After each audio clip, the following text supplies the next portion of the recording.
Hi, welcome back to the channel. It's been a while. So, I've actually told myself I wouldn't make a video for a while because I'm actually in school currently. As a matter of fact, I'm not even in my main country. I'm in South Korea right now. This isn't my house. This isn't my cat. This isn't the owner of the house's cat. This is my fiance's house. Yes, I have a fiance, but, you know, that's beside the point. Point is, I'm not supposed to be making videos, technically speaking, so I can focus on school, but I was very enticed when someone told me if I wanted to check out a keyboard, because Luminkeys sent me their Magger68 keyboard, and I'm going to use my meager supplies to record and review this stuff, so let's talk about it.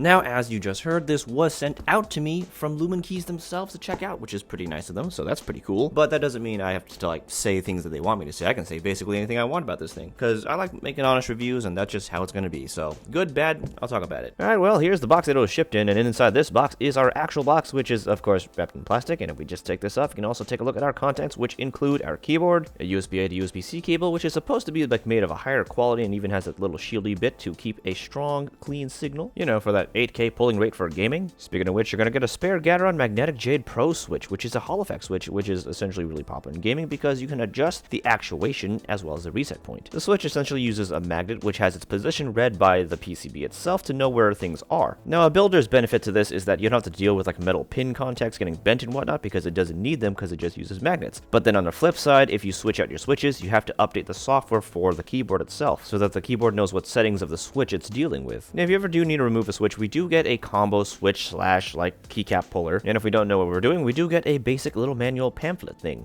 Right now, as for the keyboard itself, there are two different versions. There's a performance model or the professional model, which is the one that I got because everyone else has already reviewed the performance model, and the professional model I just found to be much fancier, which is honestly the greatest difference between the two aside from their switch choices. The professional model gets these fancy accent plates on bottom which make it look extra cool, and the performance model just gets this like rectangular relief. The professional model also has these nice chamfered top edges with like this metal accenting that also has a matching coppery like tone to it. And if you flip to the front, you also get the same chamfer shape, which just makes it look extra nice. The performance model just gets like the uniform flat bevel all the way around, which honestly some may actually prefer. Now, as for the keycaps, their color will depend on the color of keyboard you picked. I picked a milky white, so this is the ones I'm getting, and so far they seem pretty good. They are dye sub keycaps, but apparently the PBT plastic they're using is a higher quality one, and it does seem to feel that way, so that's nice. I will say that the key legions aren't 100% perfect, but you do have to look really close for that, and it would only really bother someone who's a keyboard enthusiast. For the price that we're paying for this keyboard as a whole, I think this is perfectly fine from like a normal looking distance because hardly any people would notice except for enthusiasts who would honestly just change out the keycaps anyway. Now, I know this keyboard seems very much like your typical keyboard enthusiast keyboard, but it is still a game keyboard and therefore you get RGB. Now, something interesting Luminkeys did is that they actually put in dual chips to control the LEDs and the keyboard functions separately, going the extra mile to ensure low latency and a clean signal, just like with their cable. Now, back on the RGB, you can change the patterns and whatnot built into the keyboard if you want to, and if you're not into RGB at all and you want to keep a clean aesthetic with no lights, you could just turn it off. Alright, now let's get a sound test going. I'll be typing on top of my laptop sleeve, which should act similarly to a mouse mat, and I'll be like showing you recordings of sound from the sound on my microphone I'm talking into right now, as well as from my iPhone because, you know, mics can be deceiving.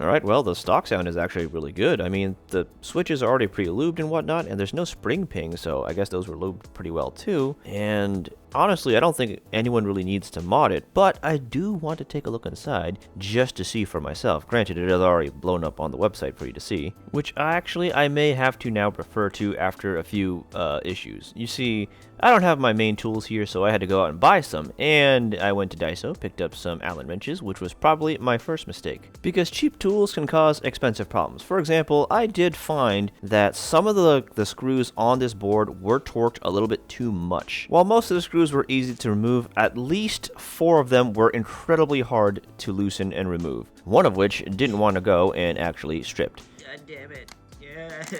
Anyway, after getting proper tools that actually fit inside the screws a lot better, I was actually able to open up the keyboard so we could take a look inside. And the first thing I did notice was that we have a properly molded silicone pad on the bottom, so you don't have to put foam in it if you don't want to. I mean, you could replace it in case you want a different sound, but I think this pad does an incredibly great job at keeping the keyboard from sounding hollow, but I can imagine some guys would actually want to experiment and put different things in it. Anyway, moving on, there actually is more silicone that is sandwiched in between the PCB and the top plate, which is an aluminum top plate. If we remove like a bunch of screws, we will be able to separate the pieces and take a closer look at the silicone, which does have a lot of cutouts in it, so that's kind of nice to have to make things, you know, easy when you reassembly. And if we take a closer look at the edge of the silicone pad, it does wrap around the top plate and acts as a gasket mount. It even has protrusions that are designed to slot into the keyboard itself to actually complete that gasket fit. So even though it's a sandwich mount design, it's technically also a gasket mounted design, if but with less give than a typical gasket mounted system. Partially also because of like the molded silicone on the bottom. Now, other things that were worth noting is that not only were the switches like pre-lubed, but also the stabs. Those were also actually nicely lubed, as you can see here. And as for the decorative copper trim on top, I'm not sure if it's like stuck on there because there's no other way to screw it in, and the same actually goes for the bottom. Like, I don't think these are like necessarily copper weights as much as like stuck on accents, but they look cool nonetheless. And at this price point, I guess that makes sense because a copper weight on the bottom would be pretty expensive. All right, now before we get into gaming, we have to talk about the software, which lets you adjust like the settings on the keyboard and set things kind of like on VIA, which this is not VIA compatible right now. You have to use this software, which is honestly pretty well made, and it's okay. You get 4 total layers, but honestly, you only use like a total of 2, and most people won't use much more than that either. You can change the layout in case you're going to be using on more than just Windows, but for the most part, the layout I'll be using is on a Windows layout, so that's going to be fine. You can adjust your debounce, your polling rate in case you want to do that, but I'm going to stick to the 8000 for that speed. Now, there are other settings you can adjust, with performance being the main one we'll talk about in a little bit, but yeah, I should still tell you that there's like advanced settings in case you want to set those, macros, lighting adjustments, and configuration in case you got to update the keyboard and the software itself, but here's where everything happens. Here we can adjust for what key switch we're using, and you can't really tell what it is until you actually select the separate keys themselves, and from here it is also where you're able to actually adjust the keys, like adjusting the depth of the actuation point, as well as turning on and off rapid trigger, which is like the big value a lot of people are looking into when it comes to Hall effect keyboards. In the most recent update of the software, it's called RT instead of rapid trigger, but yeah, you can really fine tune how the key switches respond when you press on it. And if you're using the keyboard while the software is open, you can actually see like the analog key presses when you're typing on the software itself. And below, you can even observe the keys travel over the actuation point you've set. And for the less enthused and lazy, we have presets just to make things a little bit easier in case you don't want to like adjust to make custom settings and whatnot. Like for the Valorant mode, the actuation point is already set up pretty high, so it's going to be very quick and responsive when you just touch the key. Rapid trigger is already on, sensitivity is high, and the dead zone is set. The rest of the shooter game profiles are basically the same as the Valorant one, and the only one that's kind of different is the mobile one and the default one. And of course, you can fine tune all these modes in case you ever need to. Now, if you're looking for the very controversial SOCD mode, it's under the Advanced tab. But just know that not every game is cool with this. In fact, some games have even banned this function, including its relatives like Razer's Snap Tap and Wu-Ting's Snappy Tappy. So do be aware of your game's rules before you use this feature. Now, to test out the keyboard, because my equipment is back home in the States, I had to go to a PC Bung or a PC Cafe. This one is a SteelSeries sponsored one, which is pretty cool, and I managed to nab the best seat in the house, seat number 69. Though I'm starting to suspect that they lost their sponsorship because that's a SteelSeries Apex M500 from 2016. But that's okay, we can use it to compare to our current keyboards, and though there are some issues, for example, everything is in Korean. Hey, is that Soldier Front? Oh man, I'm old. Anyway, I decided to pick Overwatch because I still understood the menus and my friends were on, so I was able to play with them. But first, I did test out the keyboards. The Apex M500 had MX Blues, and those were just okay. And when I switched to the Magger68, it was definitely more responsive. And thus, with this extra boost of confidence, I did the only sensible thing, and I joined into a game with my friends on Overwatch, and we got immediately steamrolled by the Korean players. But everybody knows the first game doesn't count because it's just a warm-up. So I decided to play a little bit more. And once I got back into the swing of things, I can honestly say that I did find myself preferring using the Magger68 because the Hall effect switches just felt better. With rapid trigger on, they had a noticeably better response time from pressing the key to seeing the action on screen. And with SLCD on, this further enhanced that and gave a sense of snappiness and mobility that I bet only pro players have ever felt. Though I should mention that these differences were far more noticeable in more competitive games. When playing non-competitive games, I didn't really find myself being bothered by not having the snappiness of Hall effect switches, probably because of the less competitive nature of the games. But still, I didn't not like having Hall effect switches because I still preferred having them. It's just that that for these kind of games, I just didn't care nearly as much and didn't really mind using the mechanical switches, as having access to rapid trigger and SOCD really only mattered in more competitive games. Now in these current times, if you are looking to play like competitive games more seriously, Hall effect switches are just the way to go. And I do think the Magger68 is a pretty good choice. It's just very well made. Luminkeys, who's the maker of them, normally makes like keyboard enthusiast keyboards, so you know the build is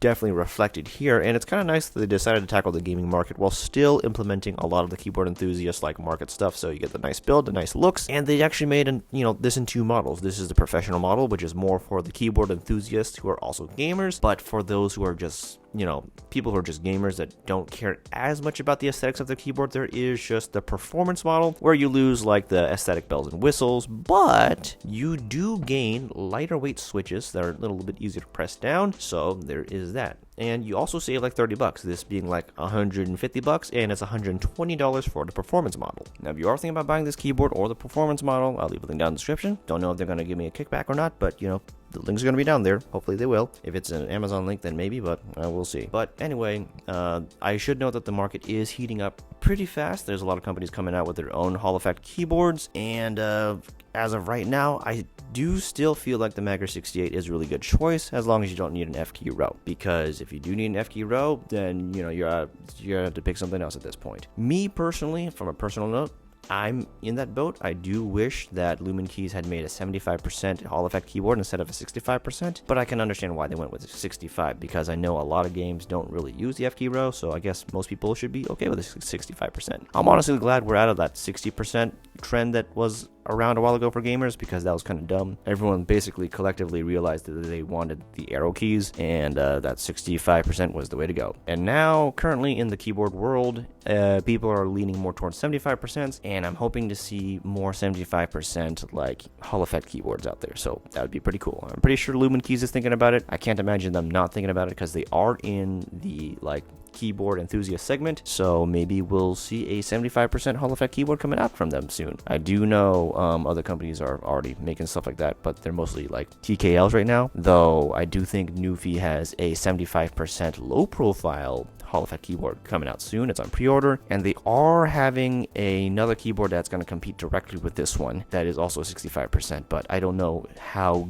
well they will compare unless I have it in my hands. But judging by the build that I'm seeing online, it's not going to be all made of metal. It's going to be like half metal, half plastic, but maybe it'll be fine. Maybe it'll be good. I don't know. But as of right now, if you're into the full metal, this one's the way to go, the Magger68. But if you're okay with having like a plastic bottom so you can have like Bluetooth and whatnot, maybe just wait a little bit and maybe I can compare. Maybe someone else will compare. I don't know. I'm in the middle of like South Korea and I should be focusing on school instead of making videos. But a break from school and doing fun stuff like this is kind of nice, honestly. So that being said, I've been rambling enough. I guess that's it for today. I'll see you guys next time.